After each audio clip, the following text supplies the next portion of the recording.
Seja bem-vindo ao programa Saldo Extra. Mais uma vez estamos aqui para trazer conselhos interessantes, sábios para você gerir bem o seu salário e as suas finanças.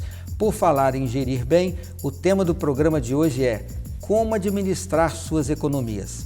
Uma vez que estamos falando de gestão de economia, eu quero recomendar este livro, Administração Financeira da Família, da Casa Publicadora Brasileira. Está aí na sua tela o site, também o número do 0800 da Casa Publicadora, para que você faça contato com o serviço de atendimento, possa adquirir esse livro.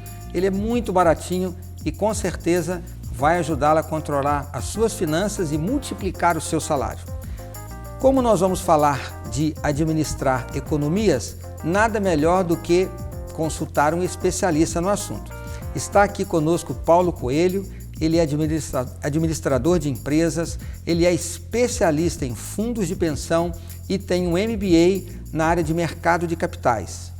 Paulo, seja muito bem-vindo, é um prazer ter você aqui para nos ajudar a tratar do assunto de gestão de economias.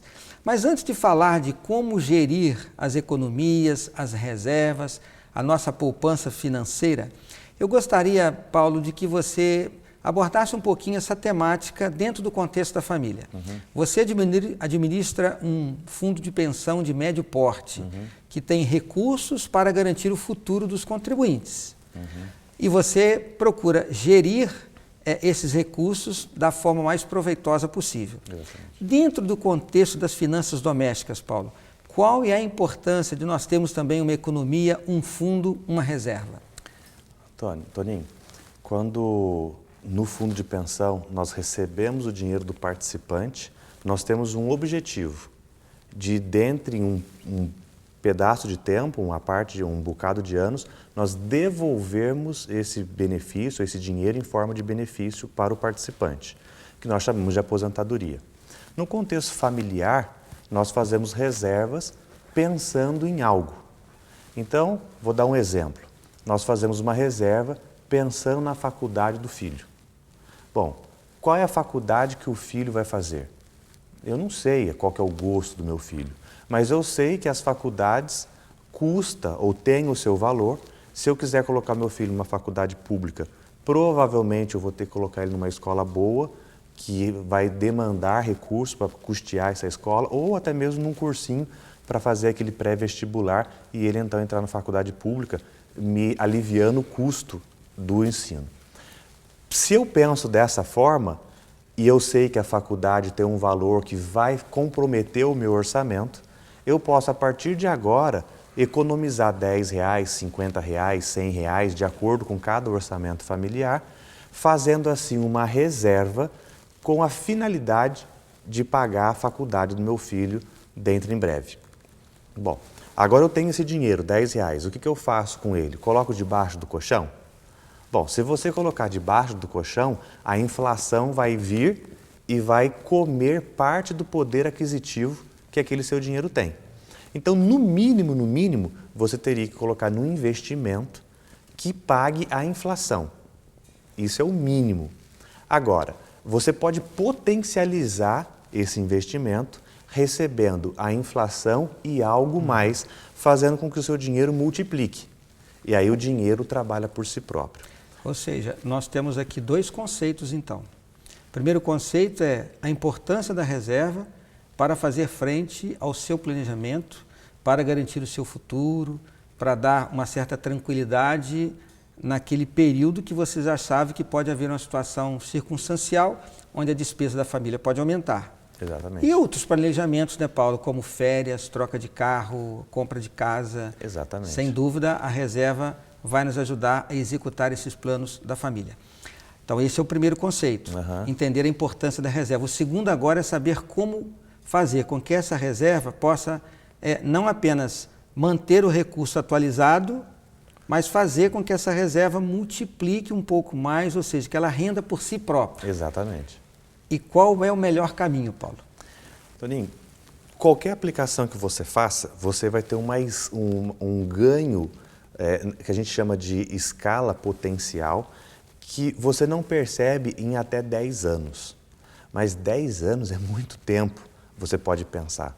Mas se você coloca num gráfico essa informação de uma poupança pequenininha, sendo corrigido por uma rentabilidade que você consiga, quando chega em 10 anos, a curva vira o que nós chamamos de curva exponencial. Ela sobe porque é o famoso juros sobre juros. Então você coloca ali, um exemplo, R$100, no primeiro mês vai vir R$1 de rentabilidade. Mas quando chegar lá no 10º ano, você vai colocar R$100 e vai entrar mais R$100 de rentabilidade. O mercado financeiro vai trazer para você R$100.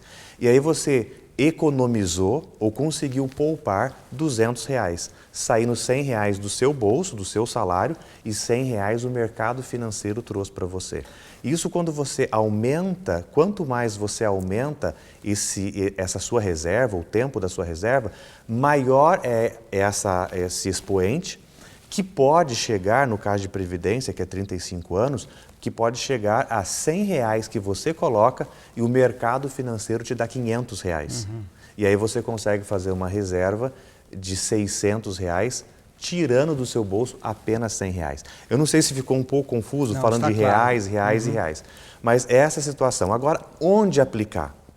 Então, a poupança, ela é conhecida, é famosa, aí, o brasileiro sempre ouviu falar da poupança. Mas a poupança, ela traz uma rentabilidade não tão atrativa. Depois da poupança, mas a poupança também serve para aquele pequeno investidor que tem pouco recurso, e a poupança seria o primeiro caminho, o primeiro passo. Ele não tem custo administrativo e pelas regras atuais você vai ganhar 70% do que paga a taxa Selic. Então, hoje a taxa Selic está em 7,25%, você vai ganhar 70% de 7,25% no ano. Vai pagar ali a sua inflação. Outro benefício da poupança é que não tem tributação de imposto de renda. Exatamente, não tem tributação. Bom, agora você já tem uma reserva. E aí você fala, eu já posso me aventurar e buscar um fundo de melhor retorno. Aí você pode aplicar no próprio Tesouro Nacional, que vai pagar mais do que a poupança. Você pode aplicar num fundo de renda fixa, que vai pagar mais do que a poupança. Agora, como que funciona esses fundos?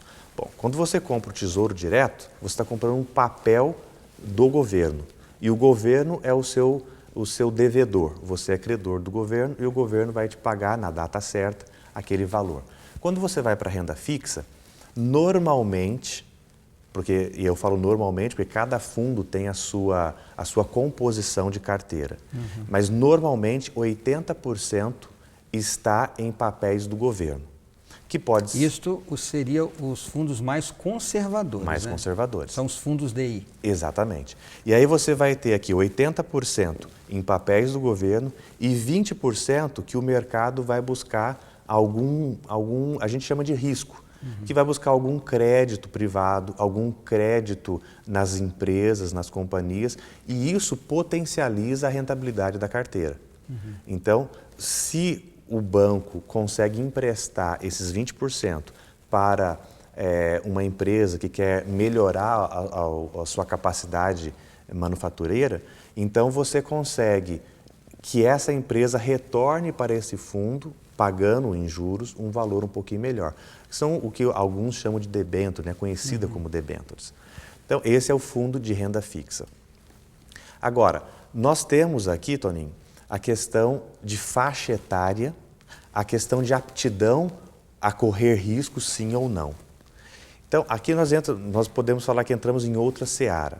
Se eu sou mais novo, eu tenho oportunidade de correr alguns riscos, porque o tempo vai poder me ajudar a corrigir se eu tomei um risco errado. Se eu tenho uma idade um pouco mais avançada, então eu preciso mitigar os meus riscos e aí ficar num fundo mais conservador. Por que disso? Porque no mercado eu falei de poupança, tesouro direto e renda fixa, mas no mercado nós temos aí multimercado, um fundo chamado multimercado, nós temos os fundos de ações, nós temos a própria ação, a Bovespa, nós temos dentro da Bovespa o Small Cap, que são papéis de pequenas companhias que estão listadas na Bolsa, que pagam também um dividendo, um retorno que você pode receber. Então nós temos dentro da Bolsa alguns segmentos, e aí vai depender de qual é a sua capacidade de metabolizar as oscilações do mercado. E tem o dólar, a moeda americana, que não apenas você pode comprar o dólar, né, como também fazer uma aplicação cuja parte da remuneração do rendimento da aplicação está lastreada na variação do câmbio. Né? Exatamente. As aplicações de multimercado usam muito essa combinação, ações, câmbio, papéis do governo. Exatamente. Agora, veja bem, essas diferenças, você mencionou a questão da expectativa de vida. Então, quem tem mais tempo de vida pode correr um pouquinho mais de risco. Exatamente. É isso que você está querendo dizer? Exatamente. Paulo? Porque, veja, quando a gente faz uma análise histórica, é lógico, a gente olha para trás para entender, mas tem que olhar para frente. É mais ou menos como dirigir o carro. Você está dirigindo o carro, sempre está olhando para frente, mas de vez em quando você dá uma olhada no retrovisor. O investimento, ele funciona mais ou menos assim. Você olha para trás para ver qual foi a tendência ou como está vindo a tendência, para você tomar a decisão para o futuro. Por quê? Rentabilidade passada não garante a minha rentabilidade futura. Isso é uma coisa que a gente tem que estar bem ciente. O fundo de ontem rendeu 10%. Não significa que o fundo de amanhã, o mesmo fundo, vai render os mesmos 10%. Porque às vezes passou a fase do papel, passou a fase daquele fundo de trazer bons retornos. E aí, buscando a questão do dólar, você vê a variação. O dólar subiu, o dólar desceu. Se você está num fundo comprado em dólar, se o dólar desce, você vai ter um lucro ou um prejuízo. Se o dólar sobe, você vai ter um lucro ou um prejuízo. É assim que funciona, né? Agora, se você não quer correr esse risco, aí você compra os títulos do governo, que são renda fixa, e ele faz uma escala. Se formos fazendo um gráfico, ele começa aqui do zero e ele vai subindo, subindo, subindo, até chegar ao valor do prêmio que o governo paga por você emprestar dinheiro para o governo. Seriam os investimentos para os mais conservadores. Agora, Paulo, transformando isso na prática, eu vou lhe fazer uma pergunta. Imagina que eu recebo um abono, gratificação, 13º, gestão de imposto de renda, R$3.000. Qual é a melhor aplicação para quem vai aplicar 6 meses ou para quem vai aplicar por 5 anos? Só que essa resposta, Paulo, nós vamos respondê-la no segundo bloco. Você quer saber como fazer com que as suas economias rendam mais? Vamos agora para o aspecto prático, responder essa pergunta e buscar aqui do Paulo conselhos de como aplicar melhor as nossas economias. Vamos ao nosso intervalo e já voltamos.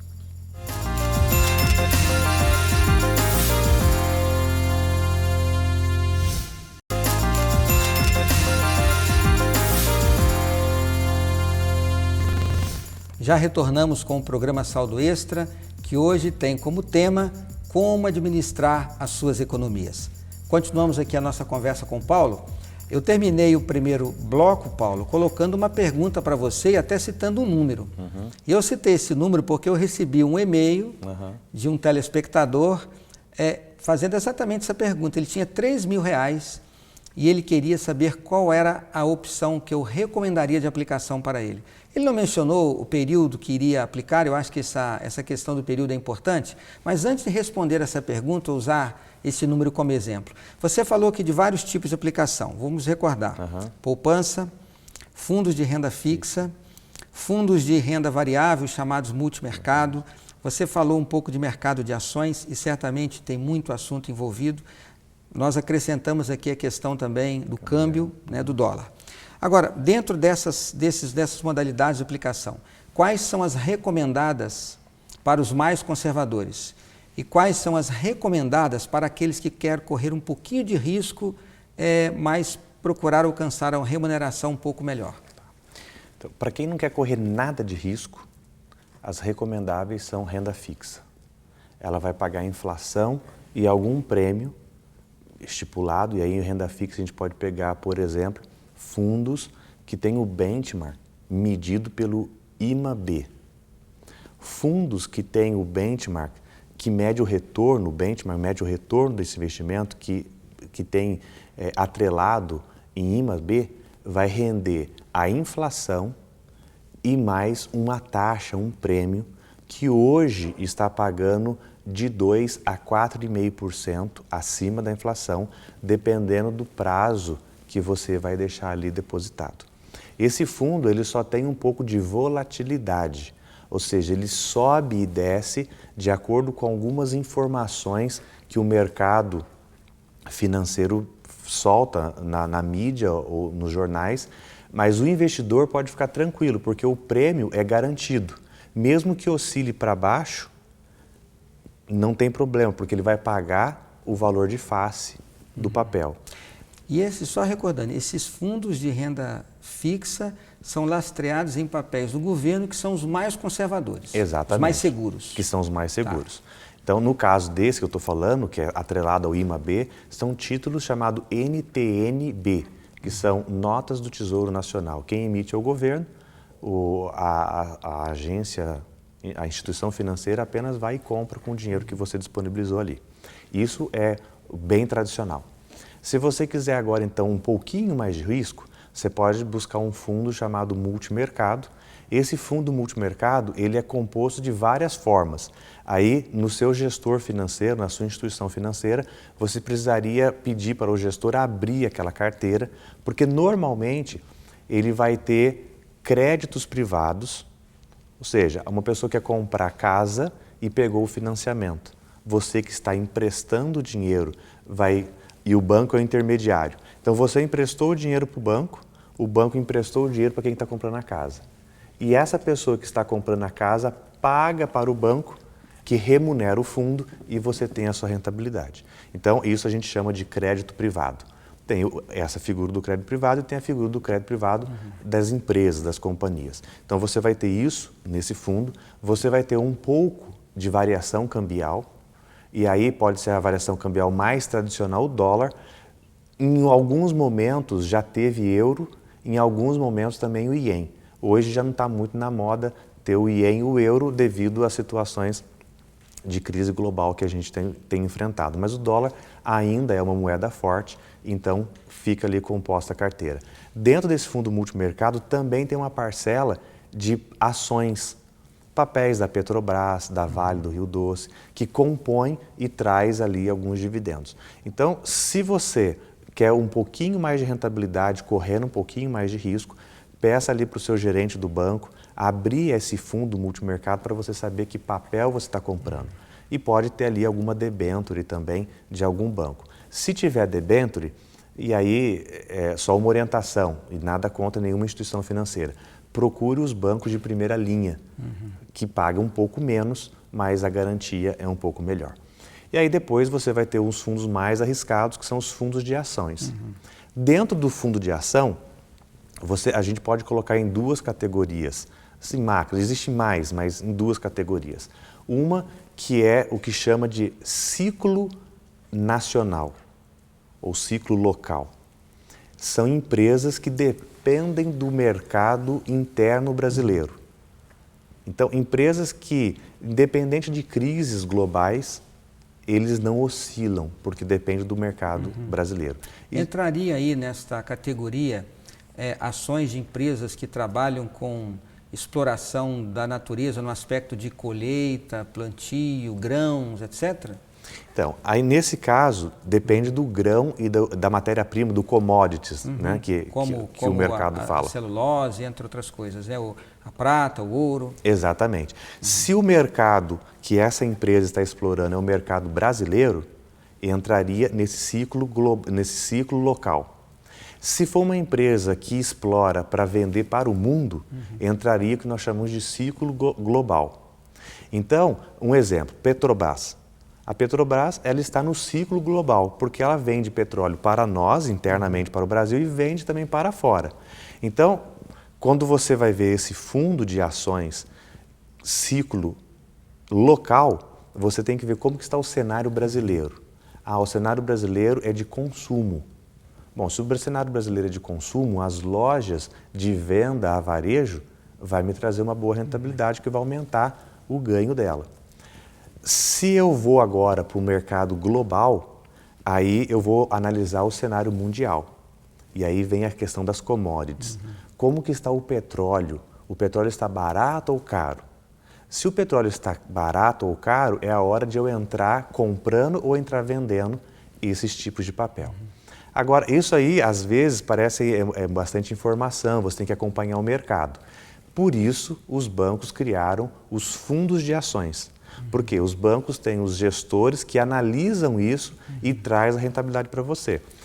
Nessa gestão de banco, de fundo de ações, aonde entram aí os certificados de depósitos bancários, os conhecidos CDBs, porque são certificados emitidos pelos próprios bancos. Eles entram nessa categoria de mais conservadores, entram nessa categoria de maior risco, ou entra nessa mesma questão dos fundos de bancos que você está mencionando agora, fundos geridos pelo próprio banco? O CDB, ele é um título que o próprio banco emite. Então, falando assim em questão de risco, o risco é o banco. Se você comprou um CDB do banco X, aquele banco é responsável por honrar aquele título de CDB. A NTN-B, que a gente falou atrás, quem emitiu foi o governo. Então, o governo é responsável por honrar aquilo. Então, em alguns fundos, você pode comprar um CDB diretamente no banco, sem ter fundo algum. Normalmente, vai pagar, e dependendo do banco, vai pagar 90% do CDI, que é uma referência ligada à Selic. Você está falando sobre CDBs. Ah, sim. Então, o CDB vai pagar normalmente 90% do que o CDI paga. O CDI é um índice que em jornais você consegue ver e normalmente o CDB vai pagar isso. O CDI, ele está 100% de acordo com a Selic? Ele acompanha a Selic? Não, ele tem uma forte correlação, mas ele não é a Selic. Ele é um pouco abaixo da Selic. Então, assim, a Selic é o título, uma taxa que o governo fala, essa é a taxa que eu vou pagar para pegar empréstimo de alguém. E essa taxa que ele usa para pagar os empréstimos dos papéis que ele emite para os fundos de investimento? Exatamente, o governo. O CDI é Cédula de Depósito Interbancário. É que os bancos combinaram dizendo, se eu emprestar dinheiro para você e você emprestar dinheiro para mim, nós vamos nos acertar nessa tabela de CDI, que é um pouquinho abaixo da Selic. E o CDB é um título que o banco paga. Então, se o banco ele é um banco mais sólido, não é questão de ser sólido. Se o banco tem fluxo de caixa positivo, ele vai olhar e vai falar assim, eu vou pagar pouco porque eu não preciso de dinheiro. Eu já tenho muito dinheiro para emprestar. Agora, se o banco está com caixa fraco, vamos usar essa expressão assim, que está com pouca liquidez, ele vai prometer uma taxa de CDB maior, porque ele precisa de captar recursos. E aí você olha, um CDB aqui, um está pagando 90, outro está pagando 100. Eu vou no 100. Agora, Paulo, peraí, você vai no 100. Agora, o fato desse banco estar precisando capitalizar, isso não é um sinal de que o banco pode estar correndo algum risco de ir à bancarrota financeira? Será que eu devo ser atraído tão somente pela taxa de remuneração que os fundos ou CDB estão me oferecendo? Será que isso não é um indicador de que algo está errado com o banco? Então, se eu tomo a decisão simplesmente por esse número, eu vou buscar o 100, eu posso estar entrando nesse risco que você está mencionando. Agora, o banco paga um pouco mais só porque ele está com dificuldade de caixa de tesouraria, que é o caixa dele, ou ele paga um pouco mais porque ele está vendo um projeto maior. Então, essas mensurações a gente precisa ver. Vou dar um exemplo. Eu sou um banco e eu sei que um cliente meu vai fazer um grande investimento e eu preciso, então, financiar esse investimento. Eu olho para a minha tesouraria e falo, eu preciso de dinheiro. Esse investimento desse meu parceiro, desse meu correntista, vai me render 30%. Eu olho e falo assim, então eu vou pagar aqui um pouquinho mais no CDB, porque eu capto o recurso de fora e dou para ele e ganho o meu spread. Aqui é a diferença entre o que o banco capta e que o banco empresta. Então, o banco pensa dessa forma também. Então, vai depender muito do momento do banco. Agora, bancos de primeira linha, normalmente ele vai ter uma liquidez bastante grande. Bancos que não seja de primeira linha, aí a gente tem que fazer alguns outros análises para comprar um CDB desse banco. Paulo, agora a pergunta que eu havia feito, né? Quem tem R$3.000, qual é a melhor aplicação? Sabe quando você vai responder essa pergunta, Paulo? Na próxima semana. Paulo, muito obrigado, mas o nosso tempo acabou e nós vamos continuar essa entrevista para o próximo programa Saldo Extra. A resposta você vai encontrar na próxima semana. Qual é a melhor opção de aplicação para quem tem 3, 2 mil, 10, 20 mil reais? Para o curto prazo, para o longo prazo? Como escolher uma instituição financeira? Quais são outros custos que você deve avaliar? Tem a remuneração? Sim. Mas e os custos administrativos? Quais aplicações têm tributação e quais aplicações financeiras não têm tributação? Esse conjunto de informações vai orientá-lo na melhor decisão para você aplicar as suas economias. O Saldo Extra está esperando por você na próxima semana e o Paulo estará aqui conosco para responder essas perguntas. Muito obrigado, um grande abraço e nos vemos no próximo programa Saldo Extra aqui na sua TV Novo Tempo, o seu canal da Esperança.